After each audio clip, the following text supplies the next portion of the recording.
but like you're also somewhat of an expert in Kabbalah. So could I get you to explain to a non-Jewish audience, Sure. what is Kabbalah? Sure. Not so much the history, Okay. but like, what is it? Like, what purpose does it have? What does it do functionally? Can you make it intelligible for a lay audience? I'll try.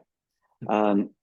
The word Kabbalah, which is the modern Hebrew pronunciation anglicized, and the more colloquial pronunciation of older times is Kabbalah. But I'll use the modern one, Kabbalah, just for the sake of being consistent here. Comes from the Hebrew word lekabel, to receive. It means that it's the tradition going back to Mount Sinai, Moses, where the Torah, what is commonly called as the 5 books of Moses, was conveyed to the Jewish people and was continually relayed on for generations to the present time. But it was relayed and taught at Mount Sinai at 4 levels. I'm not going to now go into detail of the 4 levels, but the 4th and deepest level is the level where reality is abstracted into identifiable energies, mathematical relationships, an understanding of the spiritual tools used within the context of creation itself. So it's pretty deep and pretty abstract at the same time. And so Kabbalah is an exposition of the 5 books of Moses at the deepest level that I've just described. That's what Kabbalah is. The way I kind of understand things with my very limited conceptual grasp is Kabbalah, sorry, my Queensland accent. Kabbalah. That's fine. Yeah, yes, yeah. Go on. North Queensland. It's kind of like grammar. It's the like, so what I'm talking about there is, it's the rules of choice of not just words, but letters, sentence structure, and even punctuation that helps us to correctly interpret the Torah. Sure. But as a quick aside, many Christians, and there will be some Christians watching this, think the Torah is just the Old Testament. It's not. It's, as you said, it's 5 books of Moses. So it's Genesis, that's correct. Leviticus, Numbers, and Deuteronomy. So that's right. Yes. Absolutely. Well put. One aspect of Kabbalah is what you described. So, for example, when it says right at the beginning of Genesis, and God said, let there be light, and God said, let there be a firmament. The question is obvious, why God said? Why are we using anthropomorphic terminology like speech that attributed to an infinite God? God doesn't have a mouth that speaks like you and I.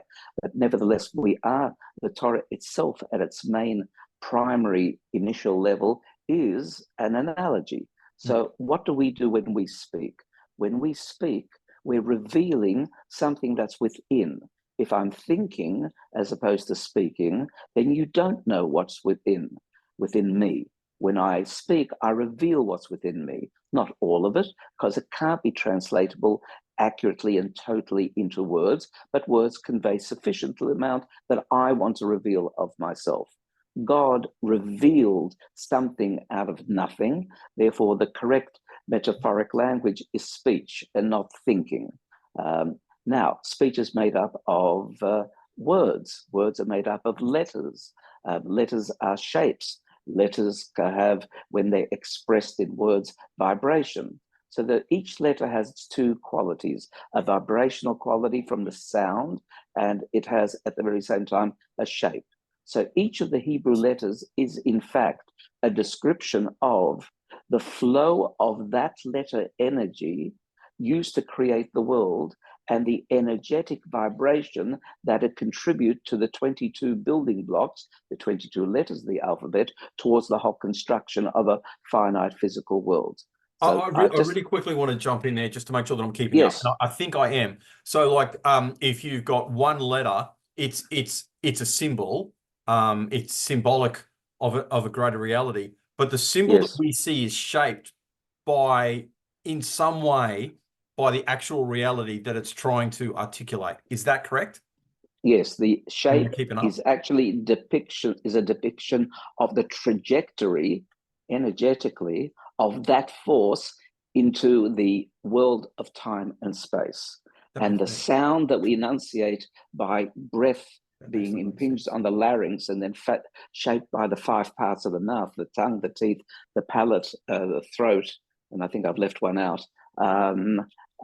That is the vibrational quality that we are able to analogize with our speech, which also provides sound.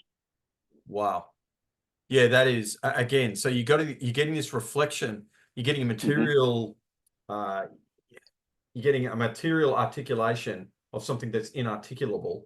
So it's a kind of like shadow, but it's still shaped by that kind of thing. Correct. And it's really interesting that God created everything through the word. That's just yes, so isn't that cool. amazing? Yeah, So it cool. is. It is. And don't forget, the end product of the creation of the world is a finite world. Yeah. And we make finite sounds because we're operating spiritually within a finite world.